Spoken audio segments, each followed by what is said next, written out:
3, 2, 1. Welcome to the David the Dog Trainer Podcast, episode 174. It is. Holy 174. crap. Dude, we're like almost 3 months to the end of the year. Isn't it crazy? How many years has it been? This is coming up on 4 years, right? This will be 4 years end of this year, I think. I believe Because so. 174 divided by 52 weeks in a year is like 3.34. Factor in missed episodes over 4 years. Yeah. By the end of this year, it's 4 years. Wow. Damn. Hot damn. We've been doing it a while. It's pretty cool. You know, okay, Yeah. so at 12 o'clock today, I actually was on somebody else's podcast. Whoa. This guy, Jurassic Bark, I believe is this, which is awesome. I love actually that wrote name. down, I put Patrick Jurassic Bark because I was going to mention to him how I loved the name of his, Yeah. yeah, Jurassic Bark, Florida pet care. You did Love tell him that you love Jurassic Park, right? Well, that's what I was going to say is I was going to, but I forgot to. Oh, damn. So whatever. So he's got, I forgot what he said his other channel name is. I think he said it's, I think I got it right here. Hold on. Yeah. Bulls Bay. He's got like 3 names. Bulls Bay K9 Bulls Bay and Jurassic Park. Academy. Okay, yeah, I found it. Bulls Bay K9 Academy. Pretty cool. 2,000 subs. I Okay. like to see it. Yeah, so he's got his podcast. Looks like episode 15 he's on. That's pretty cool. Nice. But anyways, so I was on his podcast and he was asking me, he's like, you've been podcasting for a long time. And he's going back through and listening to a lot of the old episodes. He said he just got to an episode where we were talking about how we never, like in the 2 years or so that we've been doing it, we've only missed like 3 episodes or something like that. Yeah. He's like, damn, you're consistent. I was like, yeah, we were pretty consistent. Yeah. Yeah. That. We've still done good with it, I think. Yeah. But actually, how many weeks left in the year do we have? Let's figure this out. 1, 2, 3, 4, 5, 6, 7, 8, 9, 10, 11, 12, 13, 14, 15, 16, 17. So 17 plus 174 divided by 52, 3.67. So what is that? Like 30%? Pretty much. No, my mental. Wait, what do you... Okay, so like... 3.67 years, right? So Yeah. 0.67 of a year, 52 times 0.67 So we missed maybe is like... 30. So 35 episodes. Okay, so 35 episodes, 52 minus 35, 17. We've only missed 17. We've missed, if we hit every single week Yeah. for the rest of this year, we will have in 4 years missed 17 episodes, which is 4.25 per year. That is actually pretty fucking good. That is really good, actually. I don't even know. Wow. First off, let's just talk about how I don't even know how that math just worked, but somehow I worked it. Yeah. And somebody correct me. You got the numbers now. Yeah. So correct me if I'm wrong on That any sounds of right. those numbers. But that sounds pretty damn accurate. Yeah. And you know what? Missing 4.25 episodes per year Yeah. that's pretty fucking good. Yeah. You know, I think this year is the one that we've missed the most because it's just been really busy for both of us. But I remember that first year, like we didn't do it. We do 2 in a week to catch up. Yeah, we didn't miss one that year. The first year we were like, I remember it was like that last week of December, and we did like three or something because you were like, we got to make it up. I was like, okay. And I remember I was going to do, we wound up missing 1 that year because we were almost caught up. And I remember it was like New Year's Eve or something. Yeah. And I was like, we need 1 more. And I came up here by myself and I sat down and I tried to do a solo episode and it did not work. That's right. It absolutely did not work. And I had to walk back downstairs defeated that I did not accomplish the goal of hitting every single week. It's all right, though. That's still impressive. It's pretty good, man. You know, like in 174 episodes of just bullshitting each week, like, I don't know, man. Like, I'm sure, like, some of you listeners out there listen to these episodes and you're like, man, some of these episodes, they just fucking talk about bullshit. Like we're doing right now. Yeah. But you know what? You try to fucking talk in front of a camera for an hour plus per week for 174 weeks, and you tell me how it goes. You tell me if you've got something interesting to say. I mean, every single week. Yeah, I bet you if we compiled everything, it would be probably like 190 hours because we used to have some longer ones. That's a lot of talking. Crazy. Yeah, and you know what? Like the fan base is very loyal to this. I'd argue that we are probably at least in the top 5 of most consistent dog training podcasts out there. For sure. Easily top 5. The only one I could probably say that I think is way more consistent than us is fucking Jeff Gellman's podcast. Yeah. That motherfucker doesn't miss. No. I mean, he does like 2 podcasts a week. Literally. Every single week, and he has been doing those for a goddamn long time. Yeah. Like before podcasting. So I'm gonna give that boy his props. He is bro's out here podcasting, right? Yeah. Then I would say, who else has popular one? Tom Davis has got a really popular one. Oh, for sure. I think he's pretty consistent. Let's find out. Yeah, he's at episode 270 right now. August 22nd. Yeah, it looks like he's hitting every week, just about. I'm just looking through this. He's beating us by 100 right now. Homeboy. I wonder when he started it, though. Let's find that out. Yeah. That'll Episode 1, 2018, though. Ooh. So I think we got him beat. We might have homeboy beat. I think we have him beat. Might have him beat. Listen, but props. 270. What did I say? 270 something? Yeah, 270 something. Literally like 270. 100. Yeah. That's impressive. 270 episodes is very good. But yeah. Guess what? We might be more consistent. I don't know. The other ones that were big, Beckman was doing one for a while. Yeah. He was being very consistent. I actually listened to I actually enjoyed his podcast. People still, so his his critique video that we did, still to this day, I get Beckman fucking fanboys jumping on that, jumping down my goddamn throat for critiquing him. Which, whatever, you could watch those and understand my take on him. I don't dislike the guy. I actually like the work he's doing. You could see what my critiques were ultimately, though. I think they were pretty fair critiques in the end of the day.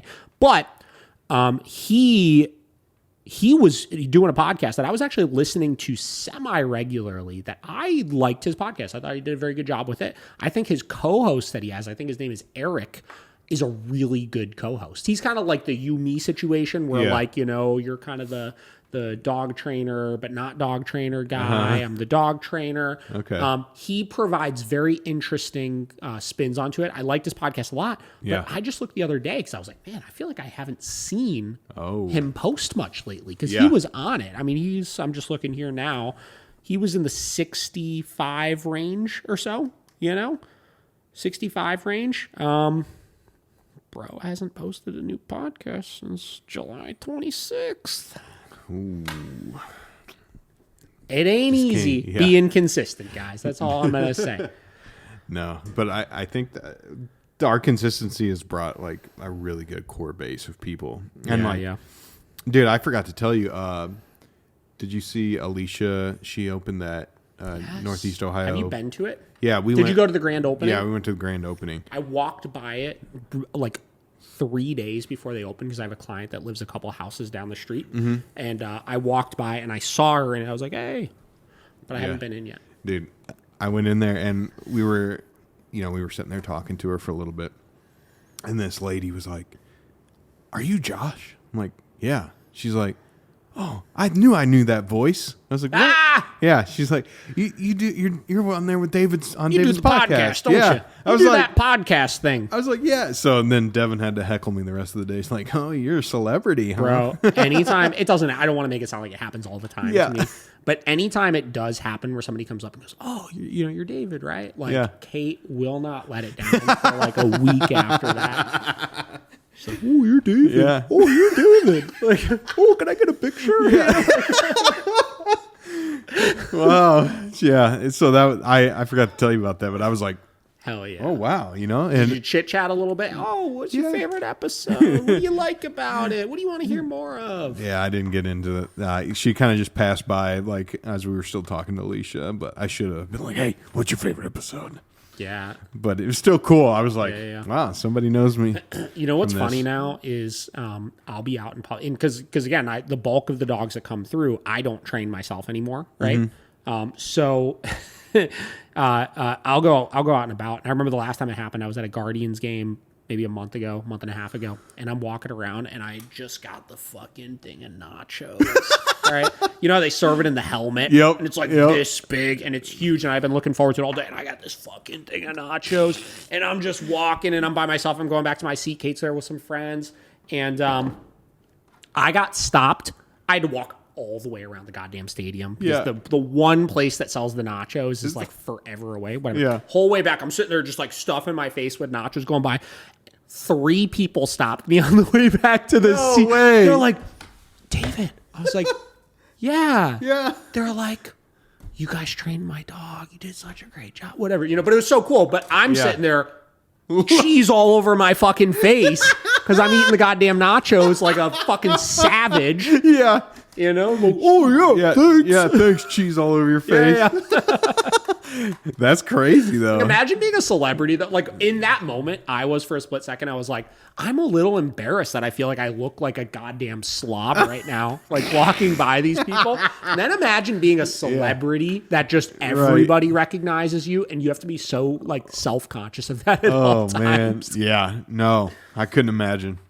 Jeez. It'd be terrible. Yeah, but yeah, I think being having the consistency we've had has it's really shown in the fruits of the labor, you know, because you've said quite a few times, they're like, hey, we're here because, you know, we listen to the podcast while we're doing the training and blah, blah, blah. Like, that's awesome. Yeah, and listen, I think that sometimes some of our haters, you know, in the comment section, like to like post things like, oh, well, your views, they don't really go up, you know? And it's like, they do a little bit, but yeah, I mean, we stay pretty consistent of like each episode we post on YouTube probably gets between like 500 and like 800 views, you know, and like 12 comments, 15 comments, something like that. And that stays pretty consistent. But like, this is the kind of when you get into people that do these consistent weekly podcasts like this, where they're like check-in podcasts, like there's not something new and exciting. It's not like Joe Rogan where I have a new guest and a totally new topic and stuff like that every single week. We're kind of ranting on the same type of stuff. It's the kind of podcast as a listener, because like myself as a consumer of podcasts, have podcasts that I have this like check-in, check-out relationship with. Yeah. You know what I mean? Like, like Gelman, I listen to his podcast from time to time. Gary Vee, I listen to his podcast from time to time. Big one I like recently is the Iced Coffee Hour. Go listen to it if you haven't already. Okay. Great podcast, whatever. But these ones, like, because they're so consistent, I like get into it for a little bit. I really like it. It's great. It's cool, you know? Yeah. And I take a break for a little bit. And then I don't watch it for like 4 months, right? Then I hop back in, watch a little bit of it, and then I hop back out a little bit. You know what I mean? It's like that. It's like that kind of podcast where I know Gary Vee's in particular. His is probably the closest to it because, like, you know, his advice that he's preaching is like the same advice, just packaged in different ways over and over and over again. So it's like when I need that extra motivation, I get to it, I listen to it consistently for a little bit, and I get myself all fucking energized and stuff. Yeah. And then I don't need to listen to it for a while. Nope. You know? Yeah. And I kind of view our podcast like that as well. You know, I want it to be the safe place where, like, if you're struggling with your dog, you could kind of check in, you know, and get some motivation and maybe get some new tips and tricks or be reminded of some things that maybe we've already told you before. Or if you're new to the training process, you get yourself kind of ready to get started with the training or whatever. You know what I mean? Yeah. Like, we're there for you when you need us. Yeah. But you don't need us all the time. Exactly. It's like your actual relationship with your dog trainer, right? Yeah. You don't need to see him every week perpetually forever for the rest of your dog's life, right? You need him for a little bit, and you don't need him for a little bit. Then you start running into some issues, and maybe you pop back in for a couple sessions again. Yep. Or listen to a couple episodes. Right? Then you don't need it again for a little bit. Exactly. And maybe you have that once a year check-in. And you kind of go about it that way. Yep. So. Yeah. Pretty cool. It is. I think we just rambled for like 20 minutes on that. Yeah, it's pretty cool. There were some things I was going to talk about. I'm trying to decide which one I want to talk about, though. Hold, please. Okay, we will hold. Fill the air, Josh. Filling the air. Looks like we came inside just the right time. We were outside rambling for our hour and a half before we start the podcast, and now it's downpouring. Yeah. Josh, I feel like I sent you something recently. Maybe I did. I don't think you did. Maybe I sent it to myself. Maybe. Bet you that's it. I think so. Yeah. Okay. Found it? Okay, so I sent myself a bunch of these freaking, like just videos that I was seeing, right? Okay. And I don't even remember why I sent them to myself, but we're going to just watch them and then I'll talk about them. Okay. How about that? There's 1, 2, 3, 4. There's 4. Okay. Ready? Let's start with this one. This one is by Shane W. Murray, dog trainer. I'm sure everybody's seen him on TikTok. Good-looking tattooed folk. Right? Okay.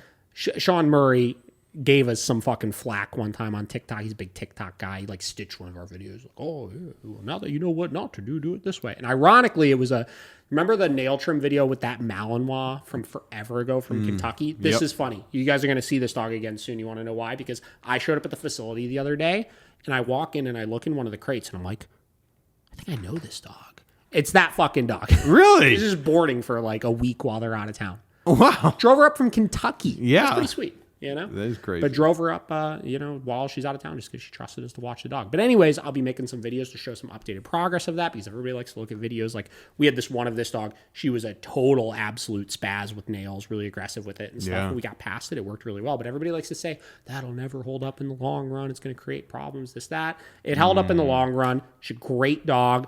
Today, we actually used her to train one of our new employees. Great model dog for that, stuff like that. But anyways, this guy made a stitch of that video in particular. Like that video really blew up. People were really giving us some shit for it. But anyways, he posted this. I don't even remember what the hell he said in it, so let's find out. But I believe with some dogs, very common in the bullies and the pitties, you add some pain into the formula, fucking feel on fire, dude.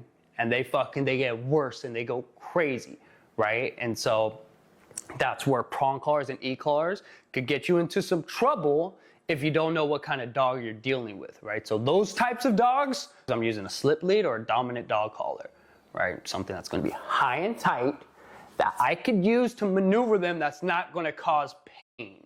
But I believe with some dogs... Okay. I'm trying to remember why I even sent this to myself. Okay, so basically what he's referring to is there's some dogs that tools that utilize pain and discomfort ignite the dogs, right? So he was discussing he uses tools like slip bleeds, things like that, right? Which I agree with, right? So we talk a lot about dogs that are really averse to things that cause pain and discomfort, right? So prong collars, e-collars, it is undeniable they are working because they cause pain and discomfort, right? Yes.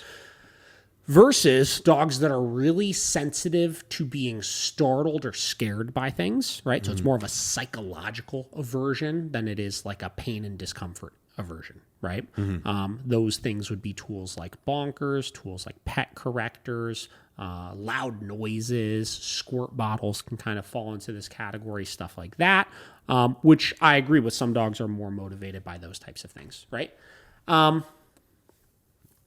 Yeah, so he was talking about with a dog like that, he'll use a slip lead, high and tight on the neck, right? And basically the idea with that is, if you're trying to suppress a really aroused behavior, a slip lead, high and tight, is going to literally choke the shit out of the dog. Yeah. Right? Yeah. And I mean, this is where you get back to like calling things what they are. I think the reason why I sent it to myself is because this is a guy that if you look at his channel is really outspoken about like these abusive trainers that just use e-collars and prong collars all the time and they're hurting the dogs and this and that, right?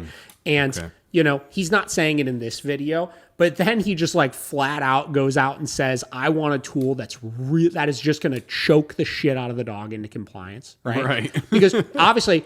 if a dog can't breathe and you're cutting off their oxygen source, their arousal level is inevitably going to come down from that, right? Yeah. And he's right. It absolutely does work. But damn, like some of these trainers out there that really like to like sugarcoat the use of certain tools, because he uses prong collars and e-collars, but he's big on the like, it's not really that aversive of a tool, and we're using it in this communication way and stuff like that.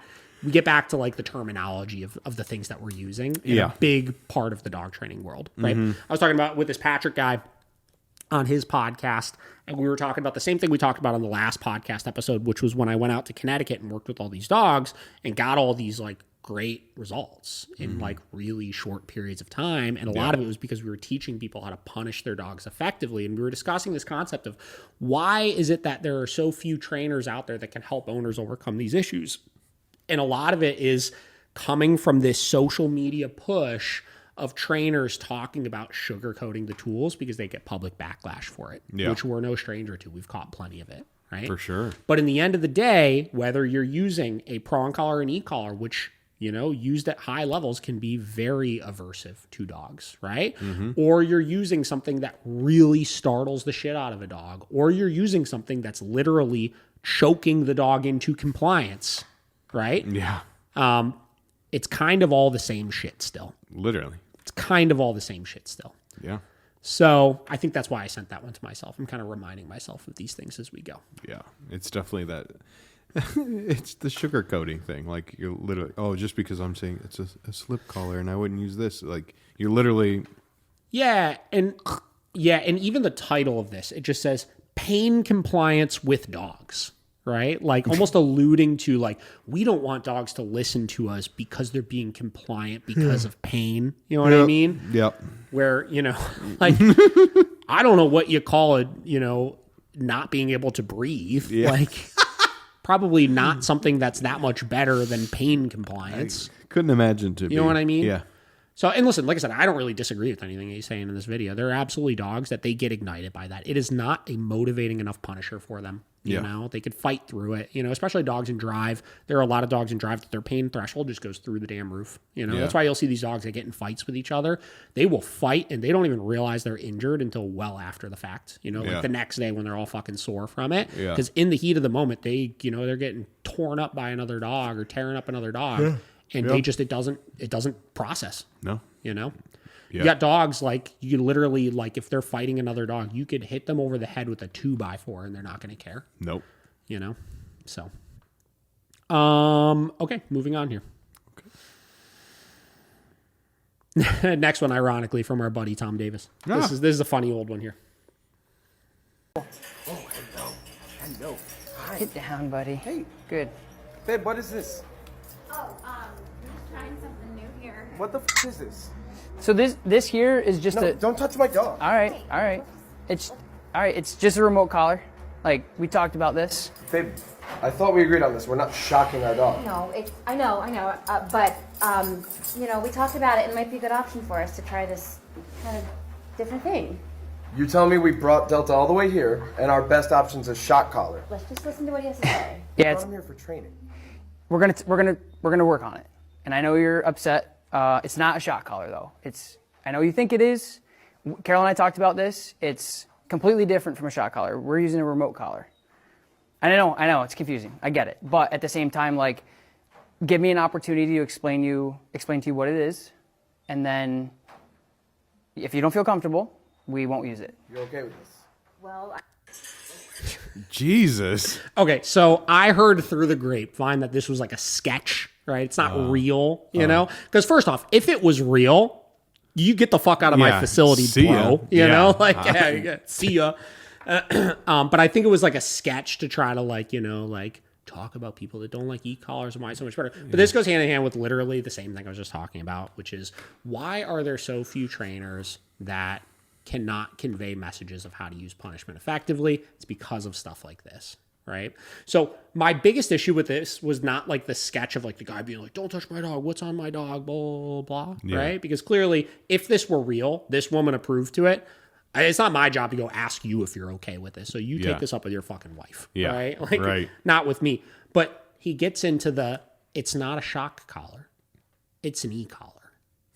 Right. It's different. I know it's confusing, but it's different. Mm-hmm. Guys, what do you call a tool that uses electric static stimulation in order to train a dog? Could be a shock collar. Maybe a shock collar, right? And I'm all for, if you want to just like when you're talking about them casually, use the term e-collar because it sounds nicer. If you want to, totally fine. But when people start asking the question of, well, is it a shock collar though? Like, yes, it's the same thing. Yeah. I have clients ask me that all the time over the phone. They're like, well, yeah, I hear about these, they're not shock collars, they're e-collars, like, what's the difference? Do you use the e-collars, not the shock collars? And I have to have this conversation with them to explain just the reality that they are the same thing. It's like, do you know what the E stands for? Electronic. Right? So, and I think a lot of it, again, gets back to, a lot of it gets back to like way back in the day, the e-collars were using a harsher, different type of stimulation, right? Like it was a stimulation that actually is using true electricity that can create burns, things like that, right? But it's still like, it's still an electronic collar. It is still shocking. Yeah. Right. So I think that's why I pointed that one out. It's just like when you start preaching stuff like that, like it becomes confusing because you're making it confusing. Yeah. Right. It's the same thing. It's not any different. No. That's just it. Yeah. And actually explaining what it is and how it's used and everything like that would be way better than trying to schmooze it over. Yeah. I don't know. So those are two from the balance side of things that are like, just kind of, like I said, a lot of my issue with modern, social media dog training is just that we're trying to be too complicated about explaining things, which makes people think that stuff is different, which makes people think that certain things are worse than others. And it's all the same shit, guys. So these next two come from more of a force-free side of things. So this one, I don't know who posted this. Bougie BU is the name, I believe, right? The headline of it, one of my biggest fears came true last night. Oh, wait, hold on. Hold, please. Here we go.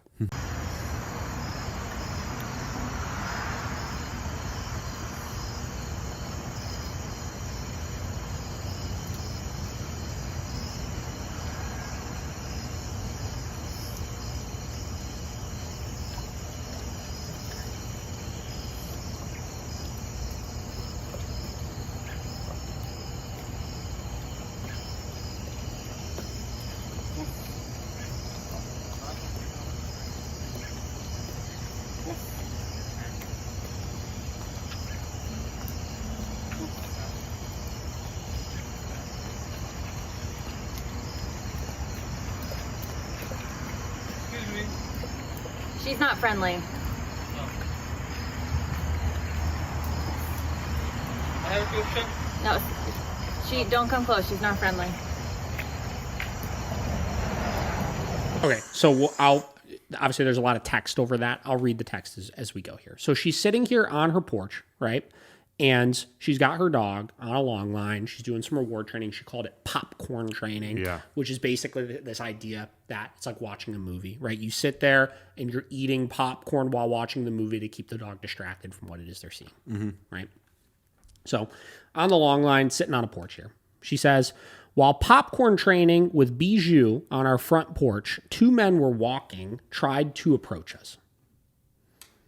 Continuing on. She saw them coming and switched from low-value food, kibble, to high-value food, Buddy Butters. Buddy Butters. It's fine. Nothing wrong with that. Continuing on here.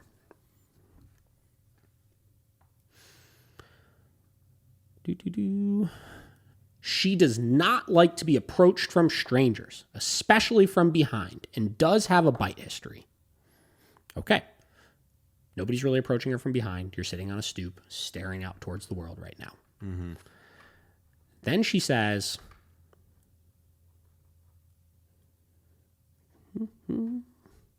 she is not fully muzzle trained yet, or she normally would wear a muzzle in case we encountered any people, but she is in her home environment. They're on their porch, right? And then we'll wait till the last section, and then I'll give you my... These two men start to interrupt our training and ask me questions, and I'm continuously rewarding Bijou for her high value treat for staying calm and checking in.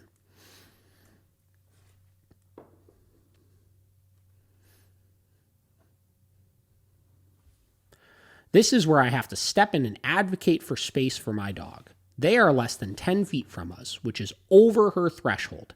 Any interaction is the possibility for a reaction, and I'm not willing to risk it. Okay.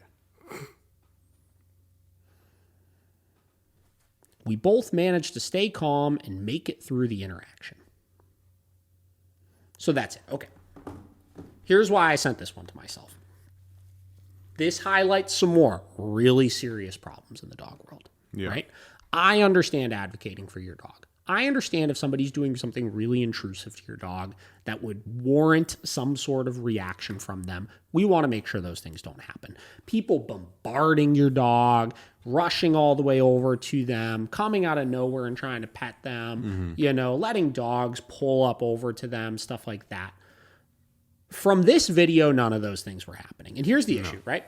I'm all for desensitization. If you want to train your dog that way, hell yeah. Totally for it, right? Mm-hmm. But she's progressing through. She says this dog has a bite history when it's approached and reacts. She said she doesn't have a muzzle on the dog yet because she hasn't finished muzzle training the dog. So she is more concerned with not having her dog develop a negative association with the muzzle than she is about the general public's safety at that point, which gets to our conversation we had, I think, 2 podcasts ago, where we were talking about muzzle training, and we were talking about the muzzle is an inevitable tool that with some dogs, you have to just get it on and start using it for the safety of everybody involved, right?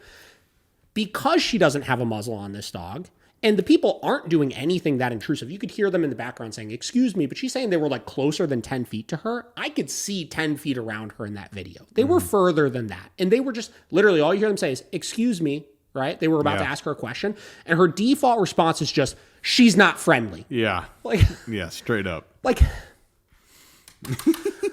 I struggle with this one a little bit because there's definitely situations I've told people, get the fuck away from my dog, that are being assholes towards my dog. But this is, where do you draw the line of I'm not even looking at your dog right now. Yeah. What do you mean? She's not friendly. Okay. What do you want me to do then? I'm trying to ask you a question right now, and your default is, she's not friendly. No, she's not friendly. Don't get any closer. She'll bite, right? I'm not even close to your dog. What do you mean? What am I doing? Right. You know what I mean? It's because you're more concerned about your dog than the safety of, okay, let me rephrase. Okay, she's concerned about the safety of the other people, which is why she's going, excuse me. But it sounds like she's a lot more concerned with her dog not going over threshold and having a bad experience than she is truly caring about the person's safety. Because if she cared about the person's safety and more about the dog, in that moment, if she really thought there was a risk, that long line, she would have grabbed much shorter to ensure if the dog did lunge, it couldn't get all the way to the dog. She absolutely didn't do that. I guarantee you there was more than 10 feet of slack in that leash, where if that dog did try to lunge at that person, it would have bit them, but it might have caused a bad experience to the dog. Just like putting a muzzle on them. So I couldn't do that. I'm just going to make it this guy's fucking problem and say, you're not allowed to talk to me because I don't have enough control over my dog, but I'm not about to put in place safety protocols to protect you because it might cause the dog to have a bad experience, which is the fucking fallacy with force-free training just in general. Is that it's on the dog's terms. If I don't pump my dog full of buddy butter, enough, then, and you get just a little too close talking to me, ignoring my dog, then it's okay if they try to bite you. Get the fuck out of it. Jesus. I don't think this video stirred me up as much as it's stirring me up now that I'm saying it out loud the first time that I saw it. But it's still just it feels a little ridiculous. It feels a little ridiculous. It's just tell your dog not to lunge at people. You know what I mean? Put a fucking muzzle on your dog if you really think your dog is going to bite somebody that's fucking 12 feet away from them. She's doing literally anything and everything to get around what she should be doing. To me. I don't know. Jesus fucking Christ. Like, what is the dog supposed to learn out of that? Well, listen, I mean, we could argue she's desensitizing the dog to people approaching. And frankly, the dog at no point in that video looked like it was going to lunge at the person. No, it looked like it noticed the person, but she was doing a good job of keeping the dog's attention on her. Yeah. But the problem is, again, should I have to pump my dog full of this buddy butter to keep their attention on me to get them to not lunge at a person? Or should they just learn not to lunge at people? Yes. You know what I mean? That's kind of the problem. I'm not saying she did a poor job with the technique she was using, because it looked like she did a pretty good job of it. Yeah. I'll give her fucking props with that, right? But just like the logic behind implementing that and not caring about all of the other safety related things and just ensuring some of those things don't happen is what's a little ridiculous to me. Oh, 100%. Just get that buddy butter. Buddy butter. Okay. And let's get to the last one here. You ready? Yeah, I'm ready. Jesus criminy. Okay, this one is from Thinking Canine. I don't know anything about Thinking Canine aside from I've had people tag Thinking Canine in our posts before because I think Thinking Canine is a force-free trainer that talks about medicating dogs a lot and this and that. And I think at one point, somebody sent me her page and said, oh, this person's, open to talking to balanced trainers. You should reach out to them and get them on the podcast. That's the extent of my knowledge of Thinking Canine. I think they're 200,000 followers on Instagram here. So, okay. So she posted this video, and it's a reaction to videos of balanced dog training. We'll watch it, and then we'll break it down. Man, it's coming down out there. Okay, so the title of this is Dog Training Can Cause Aggression. Okay. So let's watch this. Jesus Christ.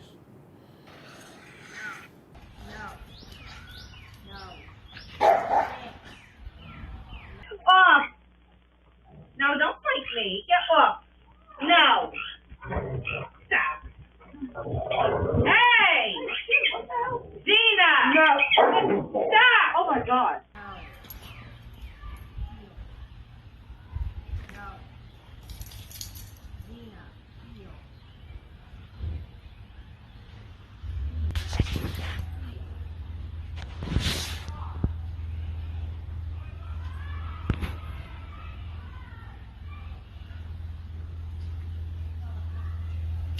What do you guys think about the training that we're seeing in this video? Did you notice anything in particular that happens when she's corrected? Comment below.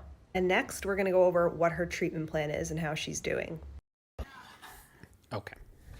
So we'll just kind of same deal, read this out loud here as we're watching this. Dog training can cause aggression. Athena being corrected over and over led to what you'll see next, which is obviously Athena, her trying to get this dog off the couch. Said Athena, the Rottweiler, is being told to get off the couch. She associates the word no with the training you saw previously. She pulls her down. Athena jumps up and starts biting at her hand and then goes back to try to bite the blanket on the mom. And then she pulls her off. Just looks like a fucking disaster. Athena's being corrected with the e-collar and prong collar repeatedly. As a result, she's suddenly aggressive towards the other dog in her household. And worse, she became aggressive towards her human owners.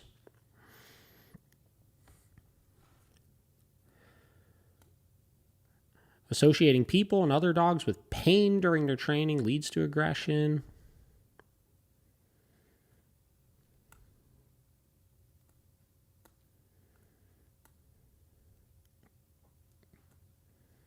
And then she says, what do you guys think about the training we're seeing in this video? Blah, blah. Okay.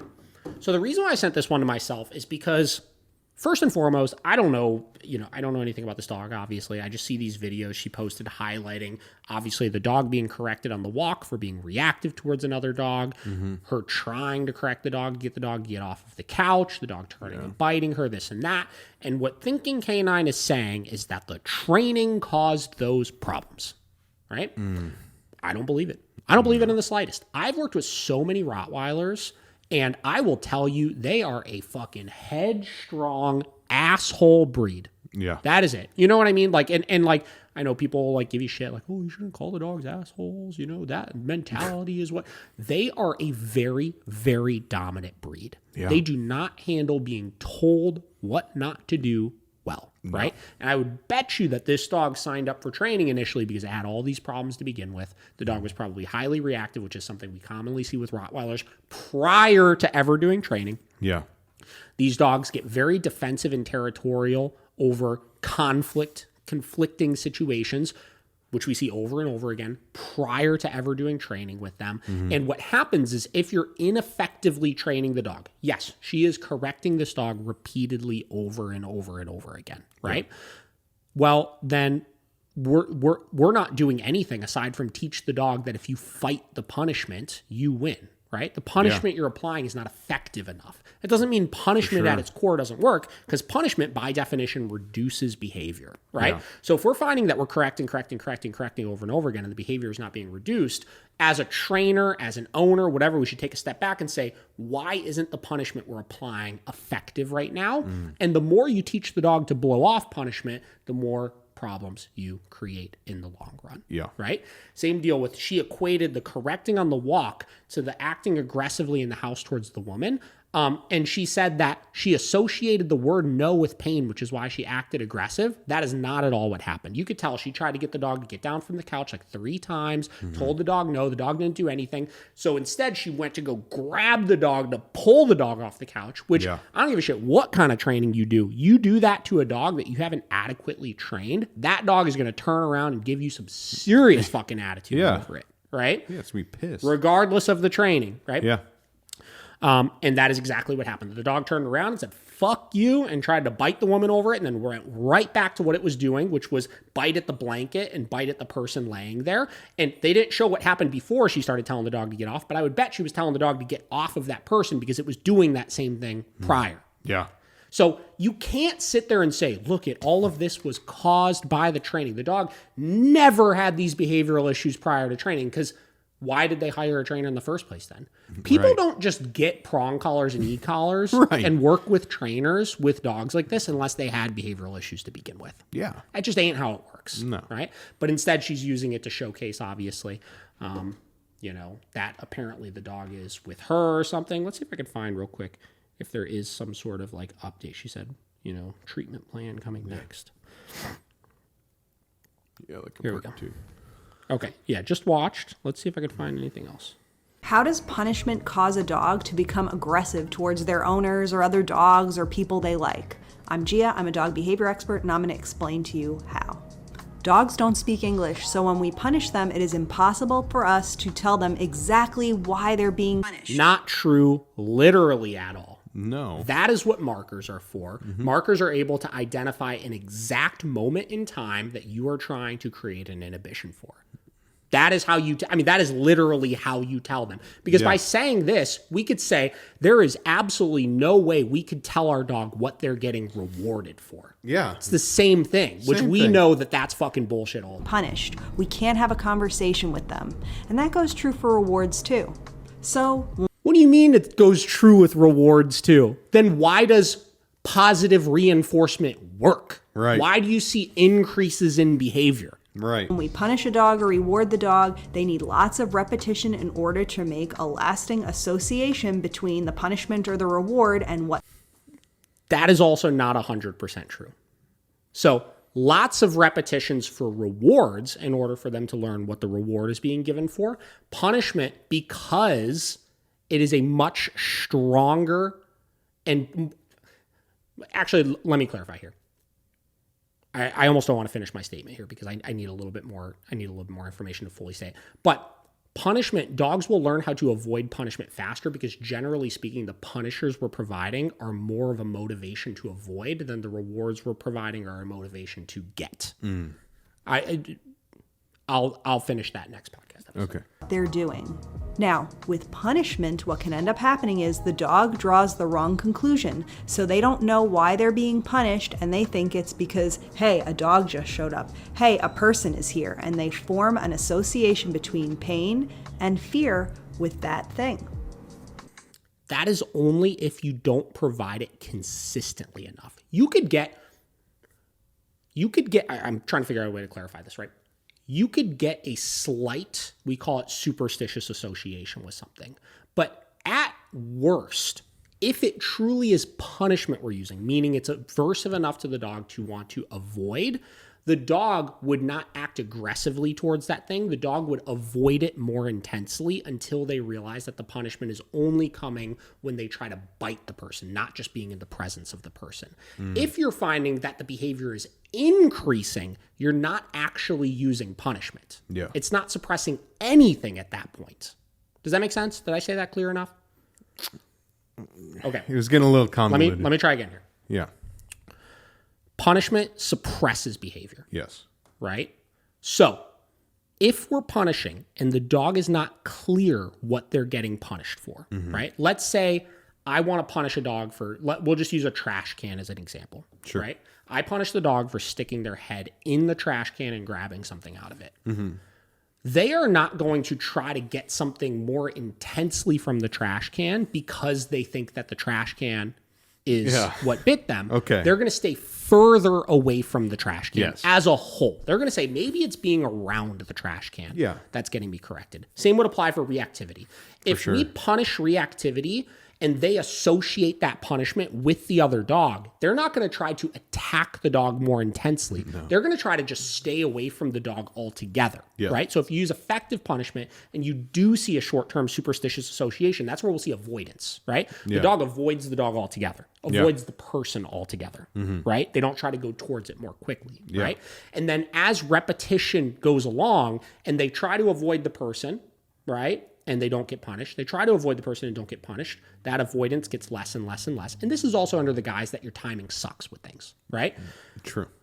Avoidance gets less and less and less. And then they start realizing, oh, wait a minute, I could be next to this person. And as long as I don't lunge at them, I don't get a correction for it. So they start realizing more specifically through repetition what it is that they're actually getting corrected for. Yeah. Just like in her case, she said a lot of repetitions for rewards, a lot of repetitions for punishment. So I'll retract what I said initially, which is she is correct about that, but it doesn't have the side effects she's implying here, which is that it's going to make the dog's behavior worse towards the person. Yeah. If anything, at worst, it will make the dog avoid that thing more intensely, temporarily, and that will be your side effect if you're actually using punishment. Yeah. If you're just using naggy corrections and you're teaching the dog to fight through it, yes, you will intensify the behavior that you're seeing because the dog is learning that conflict is happening. I could overcome the conflict if I fight hard enough, but that is not punishment. Yeah. That is a shit attempt at punishment at that point. That's owner error. Does that make sense? Yeah. Did I say that clearly enough that time? Yeah. That's not on the dog, that's on you. Yeah. And so that's how we end up with a dog who maybe was excited to see people, gets punished for it, and then becomes very upset about people. How does punishment... So whatever. So that was just her follow-up statement to it. So let's see if we've got anything else on this. This video is of me meeting Athena, the Rottweiler, for the first time. You probably remember her from this video of her going after a guest in the household. So we're doing things a lot differently. Number one, she has a muzzle on for safety reasons, and we also have a leash on her because from now on, Athena is going to learn she is not allowed to charge at guests in an excited state. She's not allowed to just run up and say hi to them. She's only allowed to greet when she is calm and also showing signs that she wants to say hello.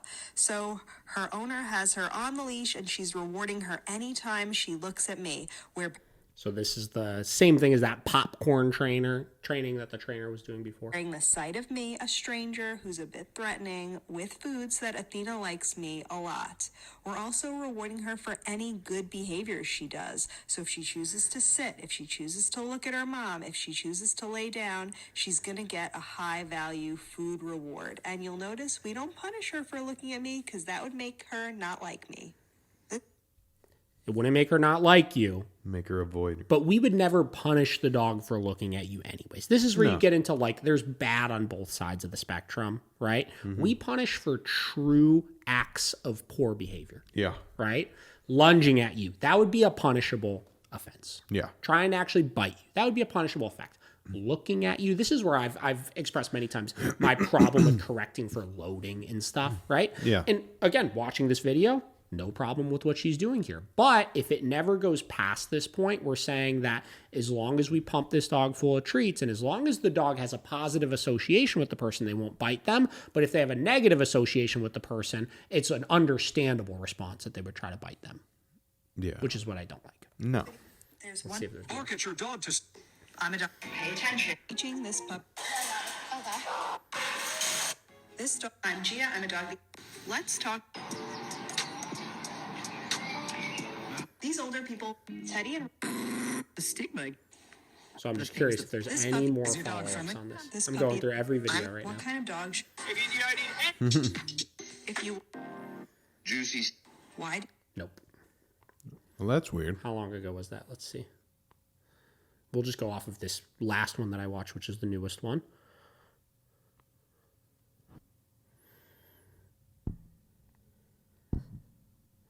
Hold, please. Holding. Seems like it was a little bit ago. June 18th. So I'm glad you were able to achieve. And who knows how long post her being in that house she started filming, because most reactive dogs, if you hold their leash for 20 minutes, at some point they're going to realize you're not leaving and they're going to stop freaking out. That won't stop it the next time you come in. But you could achieve that easily with many dogs. No update since June 18th on it. That's odd. Right? And you never showed a finished product or anything like that. So, I don't know. This is where I get frustrated. Yeah. You know? You say, this is why everything you did was so bad. Here is the absolute step one of the process, which hasn't solved any of the problems, but this is how she's going to start introducing the dog to me. At no point did we ever see her actually interact with the dog, and then we see nothing else after that. Seems like some smoke and mirrors, huh? I don't like it. I don't know. Yeah. Again, I'm not here to say don't do any particular things. If it works for you, I am so happy for you.